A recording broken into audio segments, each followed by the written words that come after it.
नमस्कार दोस्तों, आपका स्वागत है आपके अपने YouTube channel Vidhi judicial academy में। मेरा नाम है Vijendra Verma and I am the director founder of the Vidhi judicial academy. We provide coaching for the judicial services exams, and through this video we are trying to reach out to you to provide you full professional exam oriented coaching for the judicial services, and that is free of cost. Let's start section 26. आपके लिए बहुत जरूरी है जानना, आपके अधिकारों से संबंधित है काफी हद तक।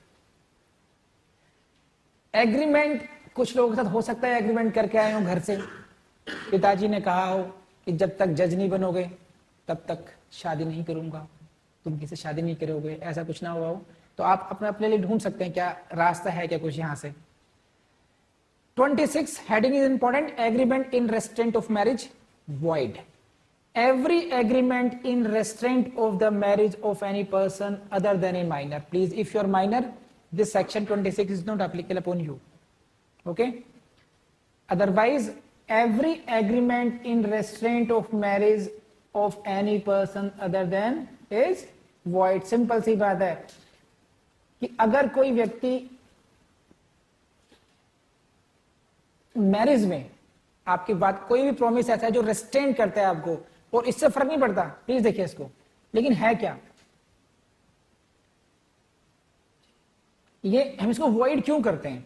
सेकंड क्वेश्चन प्रीलिम्स में आपको यहां से आएगा कि why this agreement is considered to be void, what is the logic, what is the reason behind section 26। This is very very close to heart वाला रिलेशनशिप है इस क्वेश्चन में छुपा हुआ। यहां से 26 में कुछ क्वेश्चन बनता नहीं है बहुत ज्यादा, तो फिर वो लॉजिक पे चले जाते हैं कि सेक्शन 26 में ऐसे एग्रीमेंट को वॉइड घोषित किया गया है, शून्य घोषित किया गया है, तो क्यों किया गया है। आंसर इज ऐसे, restrictions on a person's freedom to Mary.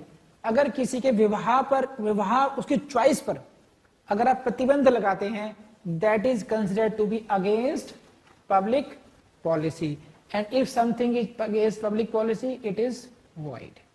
तो this is the relationship, because there are restrictions on your right, on your choice of marriage, this is against public policy and hence it is void। कर लेंगे आप। अब इसमें एक आपको एक case का नाम लिख लीजिए, लो वर्सेस पीर्स। इस केस को कैसे आएगा आपके प्रीलिम्स एग्जाम में, out of following cases which is related to section 26। निम्नलिखित केसेस में, निम्नलिखित वादों में कौन सा केस सेक्शन धारा 26 से संबंधित है। Answer is Lowe versus Peers. क्या है ये, एक मिस्टर लो है, the promise by man in favour of Mrs Catherine लो।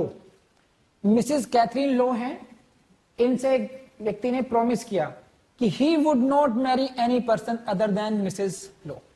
आपके अतिरिक्त मैं किसी और से शादी नहीं करूंगा, सही है। एंड एक अगला प्रॉमिस, अगर मैं करता हूं तो मैं आपको 2000 पाउंड दूंगा, अगर मैं किसी और से करता हूं तो, सही है। तो यहां पर यह प्रॉमिस नहीं है कि मैं केवल तुमसे शादी करूंगा। क्या प्रॉमिस है, मैं किसी और से शादी नहीं करूंगा। आपको थोड़ा पिक्चराइज करा दें, देखिए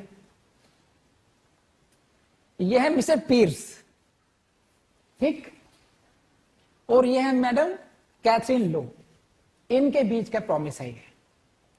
आई डोंट नो आप क्यों हंस रहे हैं। तो ये क्या कहते हैं जनाब, I would not marry any person other then you. तुमसे अतिरिक्त मैं किसी और से विवाह नहीं करूंगा। दिस इज नॉट कि I will love, I am love and I will marry you. ये रेस्ट्रिक्टिव हो गया ये। This agreement was not in the form a promise to marry particularly, but restrictive agreement है, containing a promise not to marry anybody else. तुम करो ना, हम बंध गए प्रॉमिस। तुम कहोगे भाई शादी करनी है, यहां से अगले हफ्ते, उससे अगले हफ्ते मेरा एग्रीमेंट आपके पास हो गया कि मैं किसी और से करूंगा तो मैं पाउंड में दूंगा आपको। हो गया, रेस्ट्रिक्ट नहीं हो गया। ये म्यूचुअल एग्रीमेंट तो है नहीं, दूसरे एग्रीमेंट शादी करेंगे, समझ रहे हैं बात। तो this is A restrictive agreement. तो ऐसा एग्रीमेंट करने वाले आपको आसपास मिल जाएंगे, तो मैं उनको बता रहा हूं कि ये एग्रीमेंट इज वॉइड। उसे बंधे ना महसूस ना करें अपने लिए। अगर कोई एग्रीमेंट ऐसा कर रखा है मिस्टर पीर्स, तो दिस एग्रीमेंट इज वॉइड, सही है। चले आगे। क्या हुआ? चलिए मुस्कुराहट आ गई सबके चेहरे पर। नेक्स्ट इंपॉर्टेंट पॉइंट यहां पर क्या है, वेदर रेस्ट्रेंट इज टोटल और partial. This is again a question of plain for you. The agreement is void. ये नहीं है कि तुम कभी शादी नहीं करोगे, जैसे कि भाई तुम 5 साल शादी नहीं करोगे, तो रिलेशन ये क्या हुआ? पार्शियल रेस्ट्रेंट हो गई। तुम कभी शादी नहीं करोगे, टोटल रेस्ट्रेंट हो गया। It hardly matters for the purpose of section 26। तो दिस इज, इसको भाई घोट लीजिएगा। Restraint whether is it total और partial, the agreement is void. And please देखो, बहुत छोटी छोटी बातें हैं ये, अभी आपको बहुत आसान लगेंगी, क्योंकि अभी आपकी फोकस केवल इसी पर है। अभी यहां पर कोई एग्जाम का फियर नहीं है, कोई कॉम्पिटिशन वाला कोई माहौल नहीं है अभी। लेकिन अगर यही एग्जामिनेशन हॉल हो और आप एक साथ 10 बुक्स का एग्जाम देने वाले हो और पूरा प्रेशर लेके जा रहे हो कि अगर हम ये एग्जाम नहीं कर पाए ढंग से तो पता नहीं क्या क्या क्या क्या सब कुछ ढह जाएगा किला, तो उस प्रेशर में हम लोग गलतियां करते हैं, है ना। और वो गलतियां ऐसी ही होती हैं छोटी छोटी, कि सर ने कहा तो था, पढ़ाया तो था, क्या था? टोटल पार्शियल क्या था? अरे कोई है ही नहीं बताने वाला। हनुमान जी को याद करेंगे, वो कहां कहां जाए एक साथ, यही प्रॉब्लम है। मल्टीपल टाइम्स हजारों लाखों लोग एक साथ पुकारते हैं, तो वो भी कैसे करें सबको एक साथ? उनकी भी अपनी एक आध बार आ जाएंगे, फिर हर क्वेश्चन बुलाओगे तो कैसे आएंगे? इक्विटेबल होना चाहिए, भी न्यायप्रिय होना चाहिए। तो ये वाली बात हो गई। रेस्ट्रेंट वेदर टोटल और partial, it is immaterial for the purpose of section 26, void हो जाएगा। सही है सब? बढ़े आगे। अब इसमें राव रानी, एक केस लिखिए, राव रानी वर्सेस गुलाब रानी।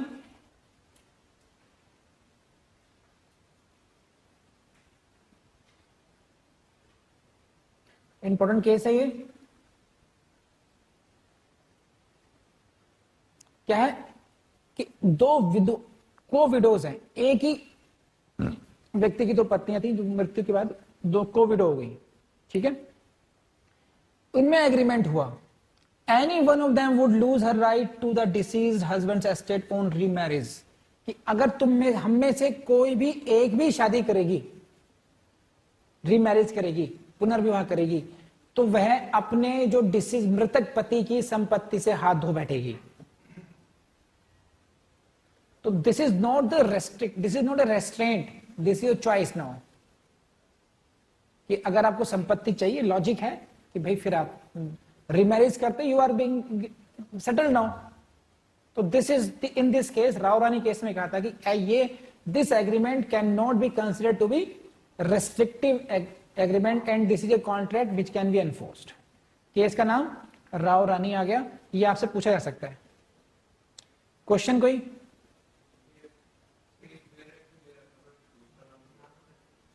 राव रानी कोई गुलाब रानी नहीं है।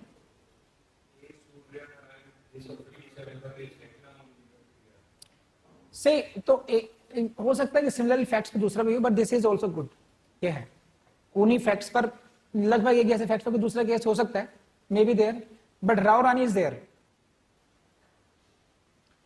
एंड इंपॉर्टेंट आपको जो नहीं भूलना है, इसलिए मैंने आपको पिक्चर भी दिखाई है एक जानी बिचानी हस्ती की, लो वर्सेस पीर्स की, उसको मत भूलिए। मिस्टर पीर को याद रखिए, बस उन पर फोकस कीजिए, अपने आप ध्यान रहेगा केस आप पर। So this is 26। दोस्तों मुझे पूरी उम्मीद है कि ये वीडियो आपको बहुत पसंद आया होगा। एंड देखिए अपने YouTube चैनल को, आपका अपना YouTube चैनल है विधिशूल एकेडमी, इसकी प्लेलिस्ट को जरूर टाइम देकर के आप देखते रहिए। We are constantly updating those. तो कौन कौन से वीडियोस हम डाल चुके हैं, आपको यकीन मानिए जुडिशरी की कोचिंग के लिए या फिर इस लेवल के किसी भी एग्जाम के लिए आपको कहीं भी जाने की जरूरत नहीं होगी। Thank you very much.